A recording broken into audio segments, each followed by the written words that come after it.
எல்லாருக்கும் வணக்கம். Welcome back to Jas Tamil YouTuber.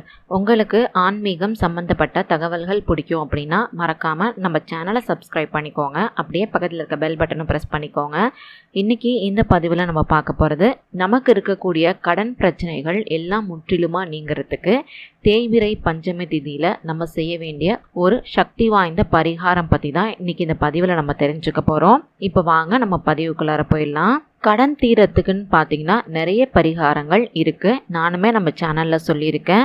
அதே மாதிரி தான் இந்த பரிகாரமும். அதுவும் பார்த்திங்கன்னா இது வாராகி அம்மனை வழிபட்டு நம்ம செய்யக்கூடிய ஒரு பரிகாரம். பொதுவாகவே வாராகி அம்மனை வழிபடுறதும் சரி, வாராகி அம்மனை நினச்சி நம்ம ஒரு காரியங்களை செய்கிறப்பவும் சரி, கண்டிப்பாக நமக்கு அதில் வெற்றி தான் அமையும் அப்படிங்கிறது நம்ம எல்லாருக்குமே தெரிஞ்ச ஒரு விஷயம்தான். அதுவும் பார்த்திங்கன்னா தேய்பிறையில் வரக்கூடிய பஞ்சமி திதியில் செய்யக்கூடிய வழிபாடும் பரிகாரமும் நம்மளுடைய துன்பங்களையும் துயரங்களையும் நீக்கக்கூடிய அதிசக்தி வாய்ந்ததா இருக்கும். அதுல எந்த ஒரு சந்தேகமுமே கிடையாது.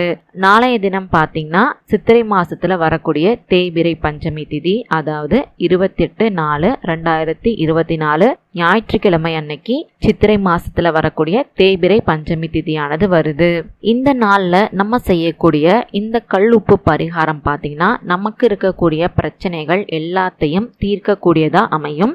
இந்த பரிகாரத்தை நம்ம எப்படி செய்யணும் அப்படிங்கிற பற்றின தகவல்களை தான் இப்போ நம்ம தொடர்ந்து பார்க்க போகிறோம். இந்த பரிகாரத்தை நீங்கள் ஞாயிற்றுக்கிழமையோ இல்லை திங்கட்கிழமையோ செய்கிறது ரொம்ப ரொம்ப நல்லது.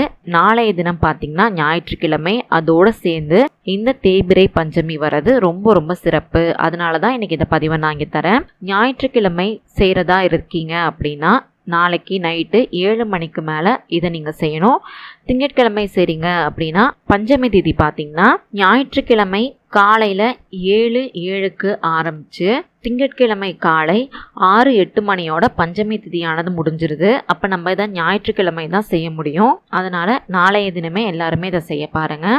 இந்த பரிகாரத்தை நம்ம செய்கிறதுக்கு ஒரு துண்டு வேணும். அந்த துண்டும் பார்த்திங்கன்னா மஞ்சள், வெள்ளை, சிவப்பு இந்த 3 நிறத்தில் இருக்கணும். அது காட்டன் துண்டாக இருக்கிறது ரொம்ப நல்லது.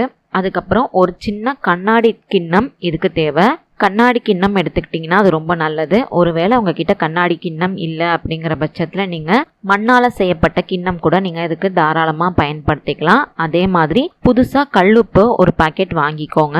அதுக்கப்புறம் ஒரு கைப்பிடி அளவு கல்லுப்பை உங்கள் கையில் நீங்கள் எடுத்துக்கோங்க. அந்த கல்லுப்பை கையில் வச்சுக்கிட்டு அழுத்தமாக நீங்கள் பிடிச்சுக்கணும். எனக்கு இருக்கக்கூடிய கடன் பிரச்சனை தீரணும் அப்படின்னு மனசார வேண்டிக்கோங்க.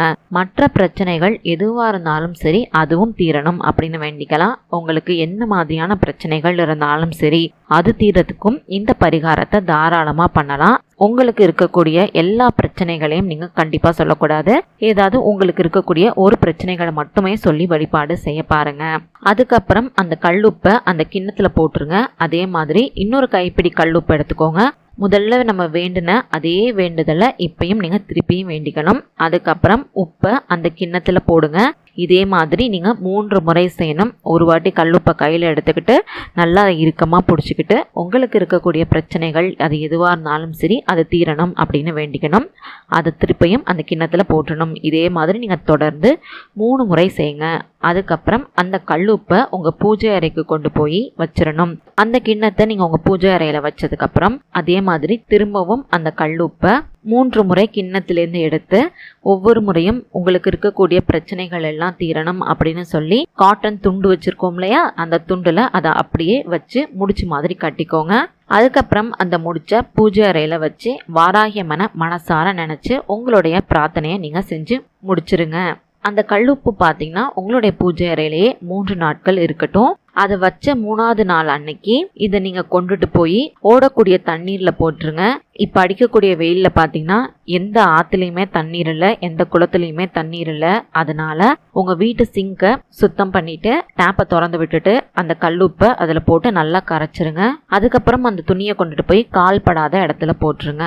இவ்வளோதான் அந்த பரிகாரம். இந்த பரிகாரத்தை நம்ம நாளைய தினம் ஞாயிற்றுக்கிழமை அன்னைக்கு செய்கிறப்ப நமக்கு இருக்கக்கூடிய கடன் பிரச்சனைகள் எல்லாமே தீரும். நிம்மதியான வாழ்க்கையானது நமக்கு கிடைக்கும். இது நம்ம கடன் தீரத்துக்காக மட்டும்தான் செய்யணும் அப்படின்னு எந்த ஒரு அவசியமுமே கிடையாது. உங்களுக்கு வேற எந்த மாதிரியான பிரச்சனைகள் இருந்தாலும் சரி அதுக்காக கூட இந்த வழிபாட்டை நீங்க தாராளமா மேற்கொள்ளலாம்.